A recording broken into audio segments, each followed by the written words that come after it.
আমাদের মা খালারা রয়েছেন, আমাদের চাচার বয়সীরা রয়েছেন, আপনারা আমাদের অভিভাবকত্ব গ্রহণ করবেন। এমন একটা নতুন সংবিধানের দাবিতে আমরা নেমেছি। এই নতুন সংবিধানের জন্য আমাদের একটি গণপরিষদ নির্বাচন লাগবে।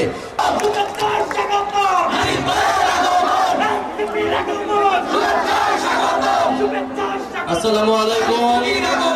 নেত্রকোনাবাসী, দেশ গড়তে জুলাই পদযাত্রায় জাতীয় নাগরিক পার্টি নেত্রকোনা সদরে উপস্থিত হয়েছেন। আমরা জুলাই গণ অভ্যুত্থানের 1 বছর পূর্তিতে পুরো বাংলাদেশ চষে বেড়াচ্ছি। আমরা বাংলাদেশের প্রত্যেকটি জেলায় যাচ্ছি, আপনাদের দুয়ারে যাচ্ছি, আপনাদের সমস্যার কথা বলছি। আমাদের জুলাই গণ অভ্যুত্থানে যেই স্বপ্ন নিয়ে তরুণ সমাজ রাজপথে নেমে এসেছিল, আমাদের শহীদ ভাইয়েরা জীবন দিয়েছিল, সেই স্বপ্নের কথা, সেই আকাঙ্ক্ষার কথা আমরা বলছি। কারণ আমরা মনে করি জুলাই গণ অভ্যুত্থান বাংলাদেশের স্বাধীনতা সংগ্রামের পরে বাংলাদেশের রাজনৈতিক ইতিহাসে সবচেয়ে বড় ঘটনা। RICL TMX, যুগের পর যুগ স্থাপনা থাকে মজবুত। একটা ফ্যাসিস্ট সরকার, যেই সরকার 16 বছর ধরে বাংলাদেশের মানুষকে নির্যাতিত করেছে, বাংলাদেশের বিরোধী রাজনৈতিক নেতাকর্মীদের খুন করেছে এবং বাংলাদেশের জনগণের অধিকারকে হরণ করেছে, সেই সরকারের বিরুদ্ধে সাধারণ ছাত্র জনতা নেমে এসে গণ অভ্যুত্থান ঘটিয়েছিল। এই গণ অভ্যুত্থানের কতগুলো দাবি ছিল। এই গণ অভ্যুত্থানের অন্যতম প্রধান দাবি ছিল যে এই ফ্যাসিস্ট সরকার, যে এই ফ্যাসিস্ট বাহিনী এই ধরনের হত্যাযজ্ঞ করেছে, 16 বছরে মানুষকে নির্যাতন করেছে, অনেকগুলো গণহত্যা করেছে, মানুষের টাকা লুট করেছে, সেই ফ্যাসিস্ট সরকার এবং তার বাহিনীর বিচার করতে হবে। আমরা শেখ হাসিনা সহ আওয়ামী লীগের যারা বিভিন্ন সন্ত্রাসীরা রয়েছে তাদের বিচারের দাবিতে আমরা রাজপথে নেমেছি এবং দেশব্যাপী সংস্কারের দাবিতে আমরা নেমেছি এবং একটা নতুন সংবিধানের দাবিতে আমরা নেমেছি। এই নতুন সংবিধানের জন্য আমাদের একটি গণপরিষদ নির্বাচন লাগবে। যেই গণপরিষদ নির্বাচনের মাধ্যমে বাংলাদেশের সাধারণ মানুষ, বাংলাদেশের অভ্যুত্থানকারী জনতা বাংলাদেশের আগামী নতুন সংবিধান নির্ধারণ করবে।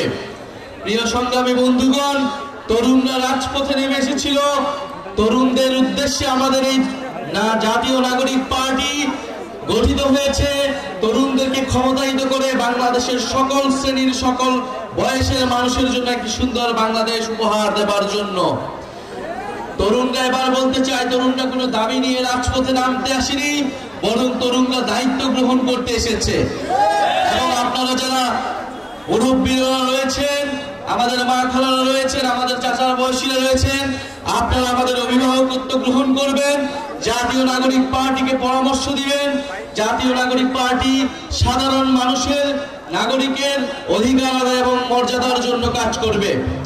প্রিয় নেত্রকোনাবাসী, আমরা বলেছি এই মুজিববাদ এবং এই যে ভারতীয় আধিপত্যবাদের বিরুদ্ধে বাংলাদেশের যে সংগ্রাম শুরু হয়েছে, বাংলাদেশপন্থী, বাংলাদেশের স্বাধীনতা, সার্বভৌমত্ব এবং আঞ্চলিক অখণ্ডতা রক্ষার জন্য, মানবিক মর্যাদা নিশ্চিতের জন্য জাতীয় নাগরিক পার্টি কাজ করে যাবে।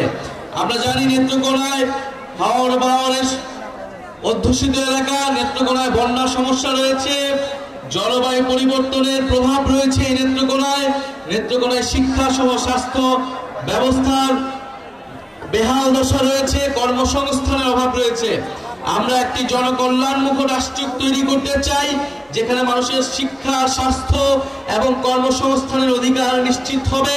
নেত্রকোনা মানুষের যে বন্যা দুর্যোগের বেহাল দশা রয়েছে, সেখান থেকে একটা টেকসই সুব্যবস্থা জাতীয় নাগরিক পার্টি করার জন্য, নেত্রকোনাবাসীর সেই টেকসই ব্যবস্থা করার জন্য কথা বলবে। প্রিয় নেত্রকোনাবাসী, যারা এখানে স্থানীয় সংগঠক রয়েছে তারা আপনাদের কথা শুনবেন, আপনাদের অধিকারের জন্য কথা বলবেন। আপনারা জাতীয় নাগরিক পার্টির হাতকে শক্তিশালী করুন। জাতীয় নাগরিক পার্টি যে লক্ষ্য উদ্দেশ্য নিয়ে নেমেছেন তাতে নেত্রকোনাবাসী সহ বাংলাদেশের সাধারণ মানুষ উপকৃত হবে। আপনারা জাতীয় নাগরিক পার্টির সাথে থাকুন। ইনশাআল্লাহ জাতীয় নাগরিক পার্টি আপনাদেরকে একটি নতুন বাংলাদেশ এবং নতুন সংবিধান উপহার দিবে। ইনকিলাব ইনকিলাব, ক্ষমতা না জনতা, ইয়া পোষ না সংগ্রাম, দালালিনা রাজপথ।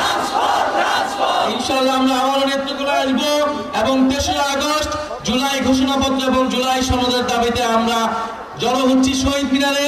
আপনাদেরকে আমন্ত্রণ জানাচ্ছি। আসসালামু আলাইকুম।